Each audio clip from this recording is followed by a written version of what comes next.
Welcome to Film Strip. These podcasts are spoiler-filled as we discuss the plots, characters, and themes of the films in review. All content used or discussed in these podcast episodes is the property of the respective owners and used under the Fair Use Act, Section 504(c)(2), Title 17. Well, welcome to Film Strip. I'm Jay. And I'm Nick. We're here to talk about the Texas Chainsaw Massacre, the 2003 version, starring Jessica Biel, Jonathan Tucker, Erica Learson, Mike Vogel, Eric Balfour, Andrew Benarski, and the venerable R. Lee Ermey. Released in 2003, as I said, October of 2003, on a $9.5 million budget, grossed $107 million at the box office, Nick. I saw this in theaters, so yeah, it's a pretty big hit. This was in the heyday of let's remake old horror movies, and this was New Line Cinema that distributed it, but it was produced by Platinum Dunes, which you say it in horror circles and people get their feathers ruffled because that's Michael Bay's horror remake group. Yeah, was this the first Platinum Dunes, horror remake? Was this like the beginning of it? Because I know they did like Amityville Horror, Jason, all that stuff later and everything. But I think, this was the first one. This was the kicking off of, hey, let's take an old property and kind of flash it up and remake it a little bit here. Add a little sex appeal more to it and everything, and they've done some original stuff too. I mean, to run the list real quick, Texas Chainsaw Massacre, Amityville Horror came out in 2005, which is watchable, by the way. The Texas Chainsaw Massacre: The Beginning, which we'll be getting to on next episode. The remake of The Hitcher, which I happen to not totally hate. A movie called The Unborn, the Friday the 13th remake, which people can go back in the archives and hear Ron and I talk about that one. Mm-hmm. The Nightmare on Elm Street remake, which you can hear Brian and I talk about. It's terrible, but they also did the Purge series. They're a big part of the Purge movies for a while in the Purge TV show. And they've also been involved in like Quiet Place and stuff like that. Did Nispel, which ones did he direct, though, the director for those Marcus Nispel directed this movie, and he also directed the Friday the 13th remake. Okay. But those are the two times he's been helmed. The gentleman, Jonathan Liebesman, who directed the prequel to this that we'll talk about, did the Teenage Mutant Ninja Turtles remake in 2014. So, gotcha. Yeah. But like we said, this one's a big one, directed by Marcus Nispel. They based it off of the original screenplay. We get John Larroquette back as the narrator to do the voiceover again. We've done that a few times at this point. I love the opening to Night Court, by the way. This is a funny show. It's a great show. The sax, though, opening to that that show is great. Look, it's fantastic. And there was a real Night Court in New York, too. I did not realize that. That wasn't a conceit for the show. There was so much crime and everything like that, they actually had to have court at night. I can believe that.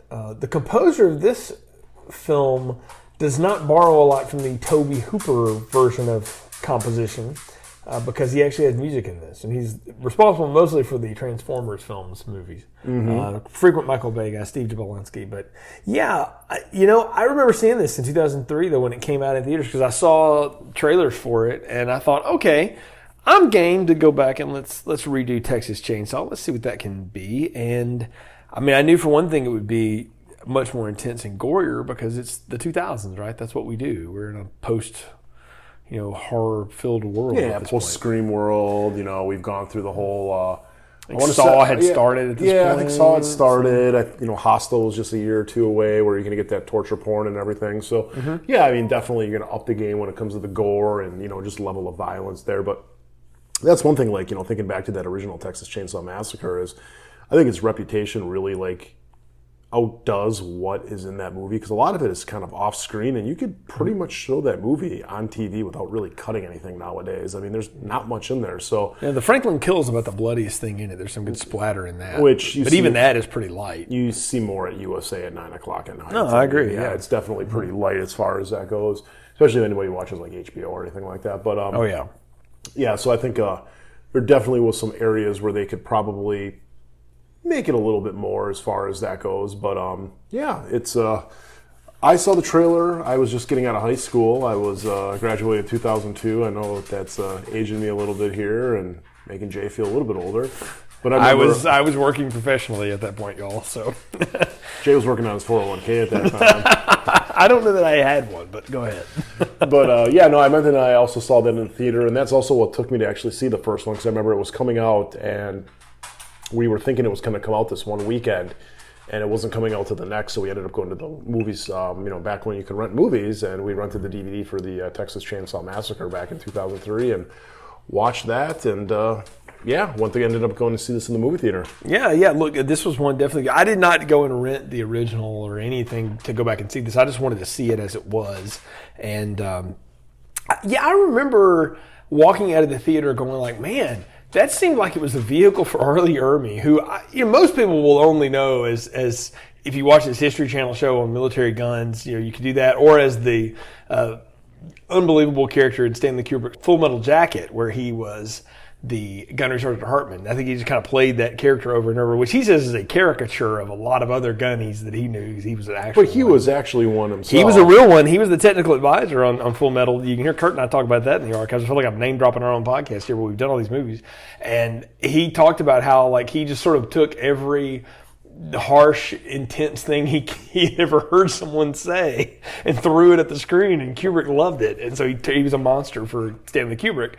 And that's pretty much what he's playing here too. I mean, he only has one accent. I think the man's from Georgia, or was, and he just plays himself. But I like he's just playing. Yeah, he is playing the same role. Yeah, he's just him. And I'll say this: he's kind of muted in this a little bit because they don't introduce him until a good bit into this movie. The big thing that they spend their time on here is that we're going to switch a little bit of the perspective. It's still going to be the kind of final girl. We've changed all the names here. We give Leatherface and the family a different name, the Hewitts. I thought it was the Sawyers, but we decided to change that up, which is fine. And we're going to basically do the same setup. You've got these kids that are going, this time they're coming back from a Skinner concert, which they're also buying weed in Mexico to resell. So this is a theme in Platinum Dunes movies, by the way. If you've seen the Friday the 13th remake, there's a lot of weed. And they're going back to resell it. And they've got all these young actors, actresses who had been in stuff. Erica Learson, I knew from... You and I reviewed her in the Blair Witch 2 Book of Shadows. Oh, that's right. Yeah, so she was the redhead in that. Second review I've ever did for this show. Yes, it was. Yeah, Thanks, Eric Balfour, who was a big thing at the time, and he still works today as an actor, but he was a good get. Got a heck of a chin. Yeah, he does. And then Jonathan Tucker had been on stuff. Mike Vogel had been in stuff, and then you get a freak beast of a specimen. Andrew Bernarski's been in a lot of things.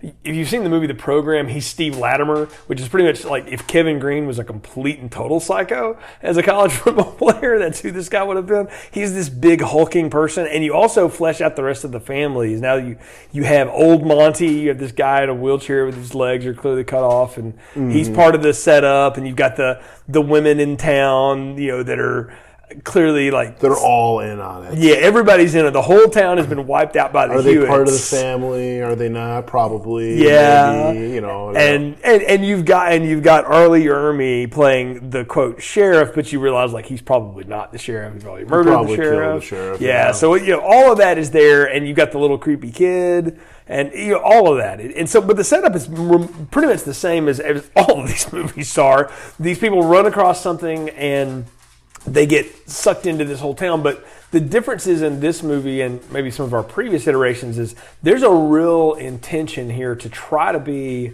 slow, methodical, and horrific, and intentionally gross as well. Yeah, I'd say there is. I mean, it definitely has a different feel. I mean, it's a lot more slick than the other ones that we've watched so far. It's definitely polished. But sweaty in the same... It is. It's sweaty in the way that, what was that Matthew McConaughey movie where he was the lawyer? Time to Kill? Yeah, No Time to Kill. Very sweaty like that, where, they have the glycerine water bottles and they were spraying it all over them. And, yeah, I mean, it's definitely a different feel of a movie, but, it's one that's, like I said, even though it's polished, it does still feel gritty for what they were what was normally coming out at the time. But, it is. I mean, it's... Texas Chainsaw, you could argue, was probably one of the first ones to really do the conceit of, people out there getting stranded and running into crazies and stuff. And this is just, again, just following the same plot, plot aspects of the, of the original and the other three that we reviewed so far. So, yeah. I mean, that's the funny thing with the Texas Chainsaw Massacre is almost every movie we've watched so far, in a way, could be argued as almost like a remake of the first one. Like we're watching like literally the 5th version of the same story. They just keep rebooting it every time and give it a different twist. The second time it was played off as a comedy. The third time was let's play it as a 90s horror movie. It didn't work. We talked about that. The fourth one is this sort of conspiratorial weirdness. But it all is kind of the same thing. It's just like people in backcountry Texas that are just being tormented by this family. That's right, just, that's what it is. Yeah, someone unassuming or unexpected runs across this family and then... And it's always that there's a family. You know what I Yeah. mean? It's always like, you know, you just got different elements of it as far as like who the family members are and stuff. But that's always the funny thing is trying to find out like which ones they match with from the previous ones and everything. Kind of like Matthew McConaughey and Viggo Mortensen's character were basically the same guys, but they were just, you know, in 2 different movies here. Exactly, yeah. And in this one, the thing that they go differently, I guess, with this is there is no grandpa character at all. And the dinner scene is played much differently. In fact, it's very truncated in this. They don't really have one. And that may be the thing that sticks this one out differently than all of these others is that they don't really do that whole let's tie Jessica Biel up at the table. And I'm actually thankful for that. Well, you know, and I wondered because I dug into a little bit of the backstory in this if that was intentional, and it wasn't. It just was something that in the writing process they just didn't think they wanted to do because they wanted to give the Erin character, that's the name of her character, a lot more. And I mean, at one point, like she has to kill one of her friends who's been, like he said, his leg sawed off, and he's hanging on the hook, and she basically mercy kills him, which is intense. And they've also got this whole subplot where she's like pregnant or something, which.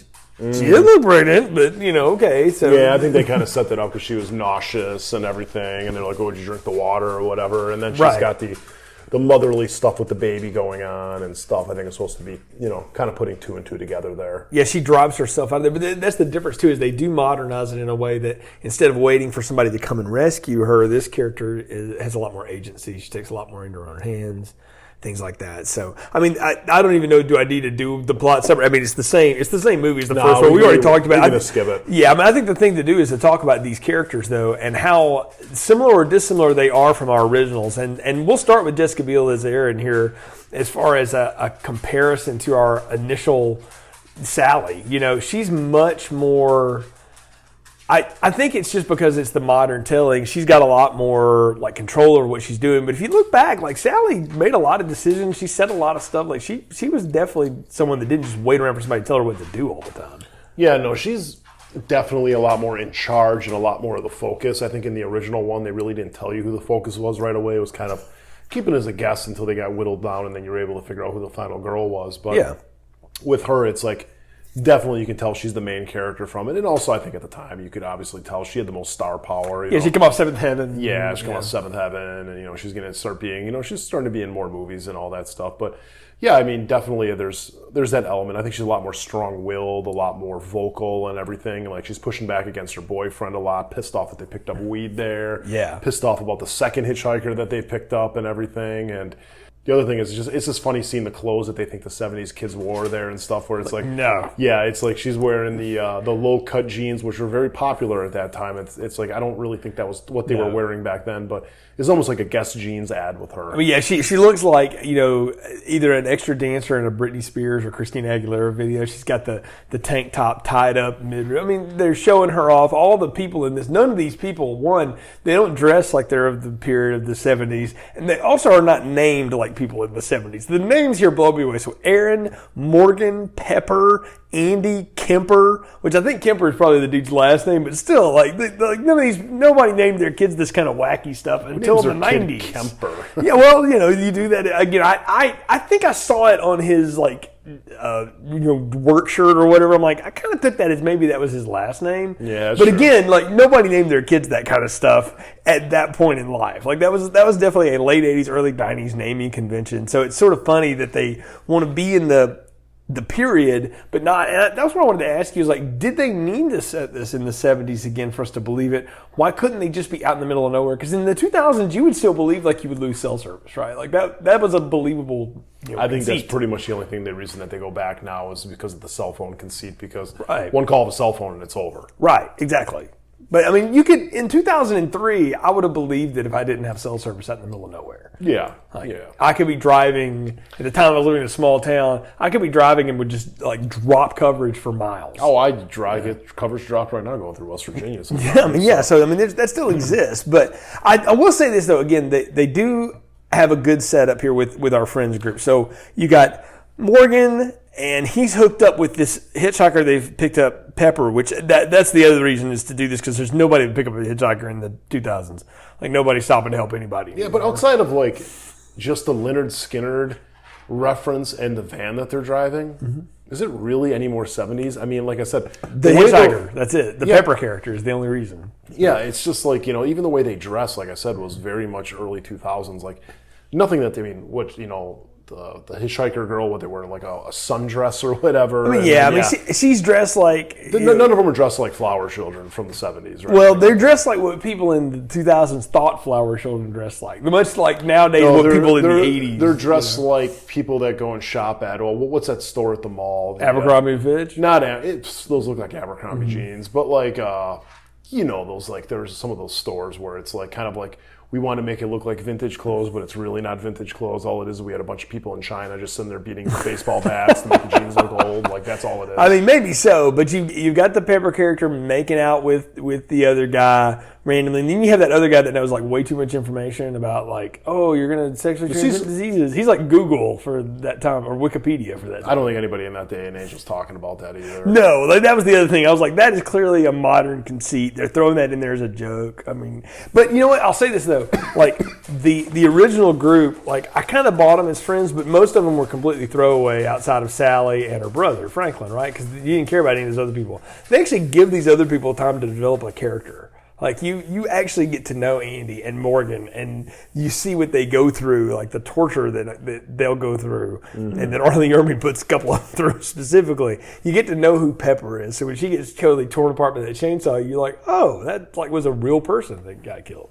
Yeah, I mean, there's character development. I wouldn't say it's deep or anything like that, but it's more so than most slasher movies would give you. Well, and see, that's the point. Is I will credit this movie, and it was what Michael Bay kind of set Platinum Dunes up. Was like, if we're going to do these things, we need to make these people like not just these two-dimensional Friday the 13th Part 6 characters, right? Yeah. Like, we need to have something that will ground them to the audience, that the audience can, one, latch into, but that they can also have fun with, when they go their way or whatever. So I don't know. I dug them, though. I liked everybody here. I actually liked Eric Balfour quite a bit. I don't know for a fact how much older he is than Jessica Biel. He's basically my age. So in 2003, he would have been in his late 20s. So I could buy that or whatever, but I don't know. He looked a little bit older than everybody else on the screen. It started to show a little bit. I don't know that it took you out of it, but I could buy it. I could buy him and Jessica Biel hanging out together. Yeah, they kill him off quick enough. I mean, they do, and he does get one of the coolest scenes when he's not there. They take his visage and Leatherface when Andrew Bernarski pops up with Eric Balfour's face like on his face after he kills Pepper and he's starting to chase Jessica Biel. That's pretty friggin' awesome. Like, that's a great scene. Yeah, he just looked like a fat, stoned out version. I mean, he did. He looked like a big fat stone version of Eric Balfour. But that's the other piece here. Leatherface has always been a big guy. We've talked about that, right? Mm-hmm. But this time big guy in different ways in each movie, right? But this one seems much more along the lines of what Gunnar Hansen was, which was a big, muscular, kind of country strong guy. And Andrew Bernarski's a big dude. He's been friends with Michael Bay for decades. That's why he keeps getting in all these movies. And he's legitimately like a bodybuilder. In Batman Returns. I mean, yeah, he is a big guy. Yeah, he's a big dude. So I don't know. Not only that, I think he went on later to play Bane in Batman and Robin. No, that wasn't him. No, that was a wrestler. I thought that was him all these years. Okay, so I don't remember my Batman and Robin trilogy. But either way, he's a big jacked guy, and so he played in Any Given Sunday. He played the he played linebacker with the black. Yeah, he played a football player a lot. He's the one that brought the alligator into the shower for anybody who's seen that movie. Yeah, and again, he played Latimer in the program. If you've seen that, he's the headbutt through the glass guy who's James Caan catches doing steroids. I heard he's also a real big asshole in real life. I don't know that for a fact, but I do know that he's a big hulking dude, and so you put him up against Jessica Biel, who's not a tall, big person, and all these other people. You believe that he could chase her down the way that Gunnar Hansen chased down, the Sally Hardman character too. Like, I don't know. I kind of dug the Leatherface character here, but they give it a twist this time that we haven't had before. And they played around with the fact that Leatherface is like this, I don't know, cross-dressing mother of the weirdo family thing or whatever, but not this time. This time he is the picked upon, had some kind of fungus disease that disfigured him, and he got made fun of. Yeah, and that's like, there's no justice for my boy. All this. They get into a lot of that. Not only this movie, but the next body one. shamed him before body shaming was. I mean, really, right? But that's the thing, and I wanted to ask you, like, do we need Leatherface to be sympathetic? Because Michael Bay and his team here will say, "Oh, that was subtext in the first movie," but I don't really think it was. There was one of the sequels where they were going to actually do that and say that he had something wrong with his face, and that's why he wore different faces. But to me, I don't think it's needed. Mm-mm. I mean, especially in the originals. With this one, I mean, I don't know. I don't think it really adds anything. But again, I don't think it really takes anything away. To me, it was just like, okay, he's missing his nose, and I guess that's why he's wearing his face. I guess I always liked the fact that he would wear faces to match like what personality he was going to be, because he was just so, he's mentally ill or whatever. Right, exactly. So he was simple. Is the thing. Or maybe he had multiple personalities, and that's the whole thing. Is like he would hone each personality with the face that he was wearing. Right, but they don't do any of that with this one. They definitely. I do like the mask. I think the mask looks really good. I like the smile that they put on it. It's almost kind of like the Joker from The Dark Knight, with how like the slit of the mouth kind of like goes up and makes like an evil smile and everything. But no, I mean, I like his portrayal. I mean, it's definitely good to see, especially, someone who's got that hulking, look to him or whatever. And, makes it a real threat. I think that was one of the things we commented on some of the sequels, was that the Leatherfaces sometimes just look fat. Like they were just like out of shape. Yeah, like you look like a short order cook at a dive dine-in somewhere. You know what I mean? Where it's like, big fat guy with a stained white T-shirt, like that's what it looked like. So I'm kind of glad that they gave him a little bit more. He was imposing. He was definitely scary when you see him. Well, that's the thing, is everybody in this movie is much more scary. Like when they're looking for their friend who's been taken at that point. I think Andy is who they're hunting or whatever. Aaron and Kemper are looking for him, and they meet the amputee Monty, and he gets pissed because they come in his house. And I think Monty gets like a great line in this. But before he starts, banging the floor and go, "Bring it, boy," and all that stuff, he looks at Eric Balfour and he says, "You're dead and you don't even know it yet." And I was like, ooh, that's really well done. Like, I'll give the story credit for like giving that person not ridiculousness to spit out at these kids. Yeah, got some balls for a guy with no legs or something. Like, all they got to do is just punch him in the face. Not like he can do anything. Well, it makes me wonder, like, what is the deal with this group? Because we know that they're kind of skeezy and stuff. Because like he acts like he fell off the toilet or whatever just so he can grope Jessica Biel and all this stuff. But really, what he's doing is stalling, because he knows Thomas Hewitt, Leatherface, is taking care of stuff, and he's got to give him time to get his stuff together so he can come out there and kill everybody. But they don't play the cannibal angle up as much here. Was it there for you? No, there was no cannibal angle here at all. Yeah, which is funny, because remember that thought when we talk about the next movie, because it's most assuredly in that one. But in this one, like, they don't. But they do it a little bit, though, because when he cuts off the dude's leg, and like he does go and get the butcher paper and start wrapping it up. And I thought it was more or less that's just how he does it. Like, that's just something knowledge he had because he worked in a butcher shop, and that's what you do with just gaping wounds. I didn't. Right. There was nothing, in my opinion, there was nothing in here about cannibalism.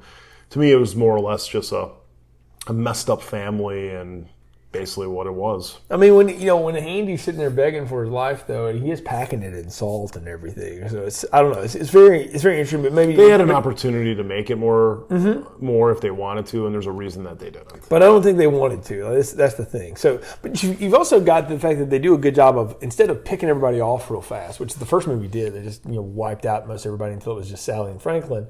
Is this time they split them up for a specific reason. We haven't talked about the big inciting incident, which introduces them to the family. They see another hitchhiker walking down the road. They pick her up, and she pulls a gun out from between her legs and blows her head off. And you get, like, Daniel Pearl, the cinematographer of this movie, does a hell of a job of doing that zoom out where it's the back of her head, like the hole in the back of her head, and then out the back of the van. The only thing ruined is that they do it twice. And I wonder if they shouldn't have just cut one of those, because they do that twice in this movie. But the first time was really effective. Yeah, no, it totally was. It definitely, I think it was when seeing it, I remember seeing it in the theater, I think that was the one that actually, that the moment in the movie that got a reaction from the audience is when she shot it, and then they go through and you see the reactions of the people through the gaping hole in the back of her head. Right. So yeah, I mean, they've copied it in other movies. Remember Shaun of the Dead did that with the zombie in the yard, which is pretty funny. But, yeah, it's been done a lot of times. Yeah, so let's pull it back through the hole, but definitely, I mean, as far as hitchhiker scenes go and stuff, it's definitely one of the better ones in the series as far as the opening and what gets them in there and stuff. And I like that. That's kind of, I guess you could say the MacGuffin, because they want to try to do what's right and, take the body to the cop. And that's when they learn that, like, the only thing I don't get here is Arlie Emery shows up as the fake cop, but she was talking to the real cop, though, at the house. See, that's the thing that I'm confused by too. Yeah, I'm like, so she did talk to a police officer.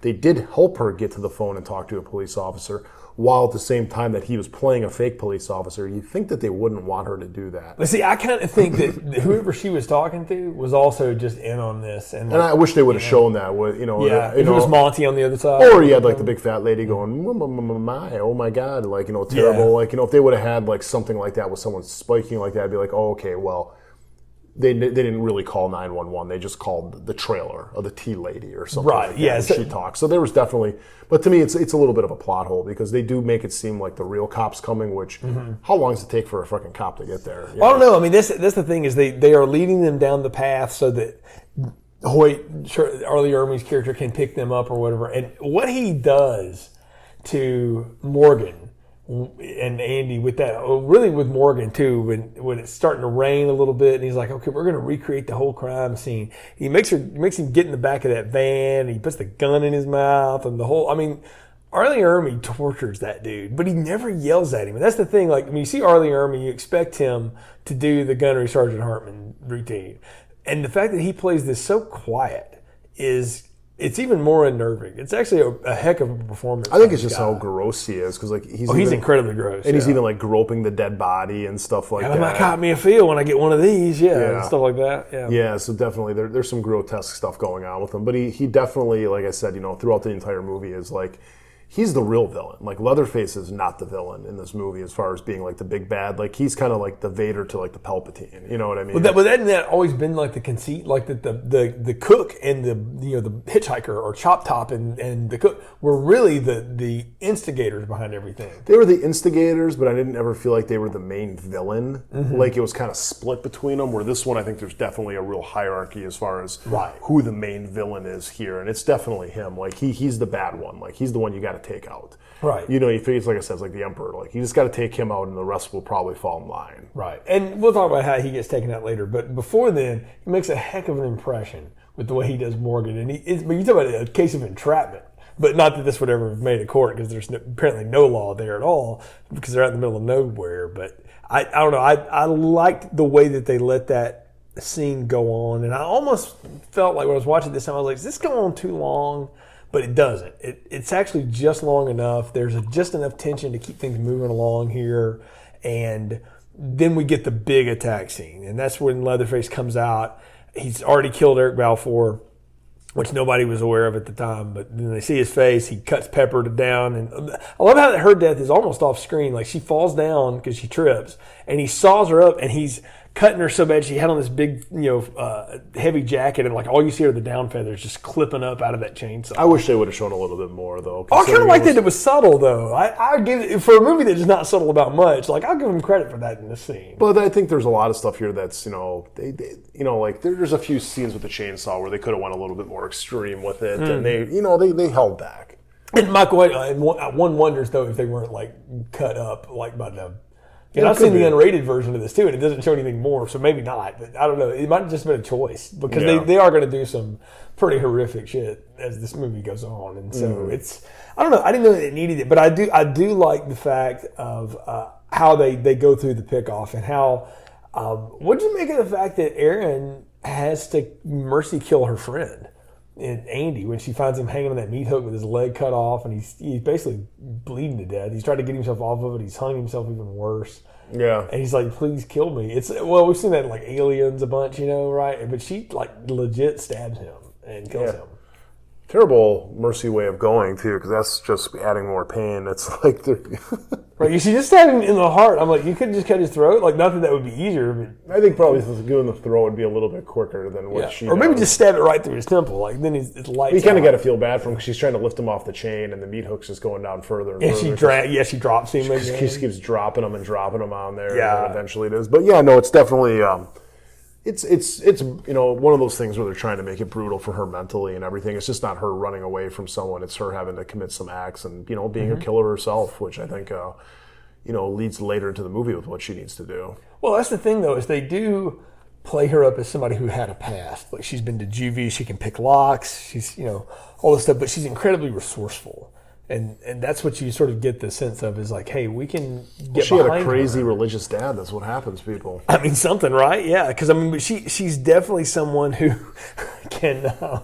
Oh wow, you just made me go down to Seventh Heaven remembering. But I mean, really, like I like the fact that they're giving her so much power here to make decisions, and she's not just screaming for her life. Though she does a lot of the routine of sort of like covering up her mouth when she's getting real scared and stuff. Like there was too many insert shots. People ever really do that in real life? I've never been in the situation where someone was chasing me with the chainsaw, so I don't know what I would do. Yeah, I'm just trying to think of like I got caught in a tornado once, and that was pretty scary. I didn't cover my mouth, so I don't know. But if you had talked, the tornado wasn't going to come to you. To be fair, debatable. So, I don't know, but I liked her and the fact that we get down to her at some point. But they've given us time to get there. But they do the diversion. They make this movie about 20 minutes longer than maybe it needed to be by having her bump into the tea lady and the other lady with the little boy and all this stuff, and basically drug her, because that's when you realize like, oh, everybody's in on it. Which I don't know. Like I wasn't under any remote disbelief that these people weren't also part of all this mess. I don't know what it adds to it. I really don't. I think it's something that could have been cut out of it. If they want to do the whole like child thing and a child in danger, then just make it obvious that she's pregnant. Have her say like the Pepper or something where it's like, Pepper says like, oh, I think you're pregnant or something like that. Like, and then just have that be there where it's like, okay, well now she's, protecting her child as opposed to this, random baby, which I guess was a part of the hitchhiker family, maybe. I kind of got the sense that, it might have been the hitchhiker's baby or something. Yeah, or sibling or something like that. Which, at least they didn't make Leatherface the father like they did in one of the last movie or whatever, that's getting into Michael Myers Part 6 territory right there. Yeah, to me, it's like, I think they probably could have cut that out. I don't mind them being like this, like, tea woman and family and shit like that. Like to me that's fine. They got this weird woman with no eyebrows there, Whoopi Goldberg before Whoopi. Very skinny, very white. Yeah. But I mean, she does believe Jews are race though. Okay, we're gonna cut that out. Henrietta, I think is who that character's name is. But no, she's very I mean, something's up because she's just too creepy. And Jessica Biel, though, is, again, that's that whole leaning into that whole mother thing, right? As she steals the baby, puts it in the back of the cop car. And that's what she ultra kills R. Lee Ermey. Like, she runs his ass over a bunch to make sure he's dead. I kind of enjoyed that, though, because I thought, man, if anybody deserved a cruel, horrific death, it was him. Yeah, we forget about the whole thing, though, too, is she's getting chased by Leatherface at the end. And, of course, she's wearing a white tank top, so we got to have the water go off. Of course. Like that. Yes. It is early 2000s, so, they got to have that element there. And then, I think this is why later we're going to talk about the prequel and not the sequel, is they make two pretty drastic choices in this. One is that she cuts off Leatherface's arm. Yeah, I mean, she chops him with a meat cleaver multiple times to chop off that arm. Yep, and then she eventually kills R. Lee Ermey's character by running him over multiple times, to save the baby and everything like that. Yeah, so, Hoyt is flattened at the end of this. Yeah. So with that being said, I think it's one of these things where it's definitely a definitive end to this, where you really can't do a sequel per se unless you're going to do a comic book.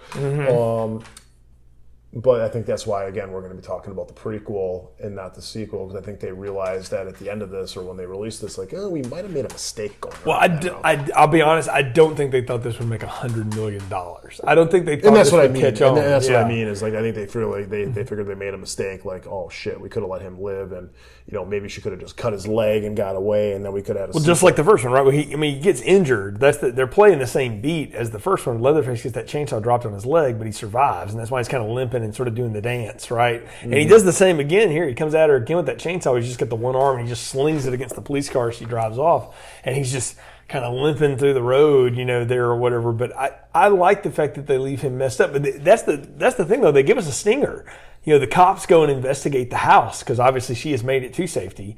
And he comes out of the shadows and kills the two cops. And you get John Larroquette going, the crime scene was not properly secured. And this is the last known image of the man known as Leatherface. And I don't know. At that point, I'm like, look, we're post Blair Witch even, y'all. Like, nobody believes that anymore. Do we need that conceit still, that he's still out there somewhere? Could be out there, kids, when you leave the movie theater, But yeah, it is what it is at the end.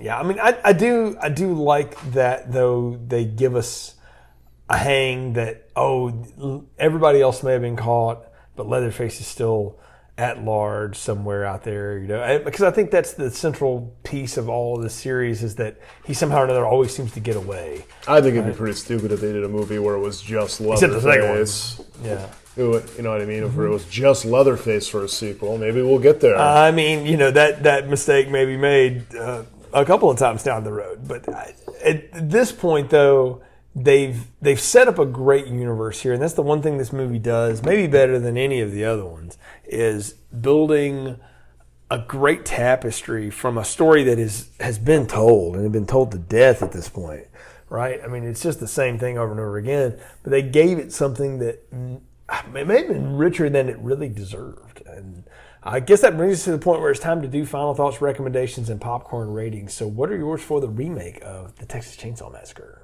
So for me, I mean, I've been talking pretty highly of this and everything like that, but the whole thing is, like, rewatching this again, it's fine.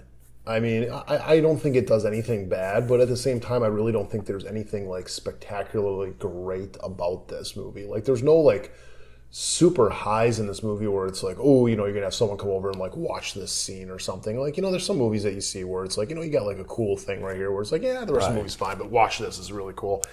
Everything's fine in here. It's definitely, I think, from the Platinum Dunes, oeuvre, the ones that we're not going to talk about, or maybe the ones you talked about in the past. I definitely think this is a standout, and this is what started that studio, was because of how successful this was. So that said, I mean, I wish there was something between a large and a medium, because it's like, a large. Yeah, I'm a large, I guess you could say, because it's like, I don't think it's good enough to be a large, because it relies so much on the fact that it's a remake, and knowing that remake for it to basically, what I mean? It's, the first movie is almost like, the original is like, it's like a steak you make at home and stuff like that. And then, like, this one is like going out to, like, Texas Roadhouse or something like that to keep it like the Texas theme, what I mean? Where it's going to have all this stuff on here. It's bigger. It comes with peanuts you can throw on the floor and stuff. You know what I mean? But in the end, I don't think it's that much better. You know what I mean? And I know some people will be like, what the hell? The first Texas Chainsaw is a classic. I think it was fine. And I think this one's fine too. So I'm going to rate it the same as that original. I'm going to say it's a medium popcorn. It's a decent movie, but not one that I've wanted to rewatch, and one I'm probably not going to rewatch again. It's just, it's good, but it's not. As far as horror remakes go, there are a lot worse ones. And in fact, I think this one is also responsible for something in a non-Platinum Dunes one, but that has been referenced before. I feel like Rob Zombie stole the idea of Michael Myers being this hulking human from this movie. And maybe he just stole it from Texas Chainsaw to begin with, because he's a huge mark for that film anyway. Mm-hmm. But it's always never been lost on me that Tyler Bane's this huge person, tall, built, athletic guy. Andrew Bernarski's the same way, that they made that connection. As far as just this as itself, though, to be the fourth retelling of the same story, It's actually really watchable, and it's dated as heck because of when it came out. But it's still not bad. It's a fun watch. I'm not going to sit here and say it's better than the original, but it holds itself right up to that. The question is, though, like, how enjoyable is it? And to me, there's about 20 minutes of this that I feel like this is meandering just a little bit more than I need it to. It's just giving us a little too much to be completely large. So I'm right on that line with you that this is between a medium and a large, but I'm going to give it a medium, but it's that good kind of matinee medium. It's just right. You know, there's nothing bad about it. There's nothing particularly spectacular about it, but it's good. And I can see why it was a hit. And goodness gracious, compared to what else we've had in this series, it's good. It doesn't have nearly the creativity of maybe the second one or the fourth one, as badly as those are executed.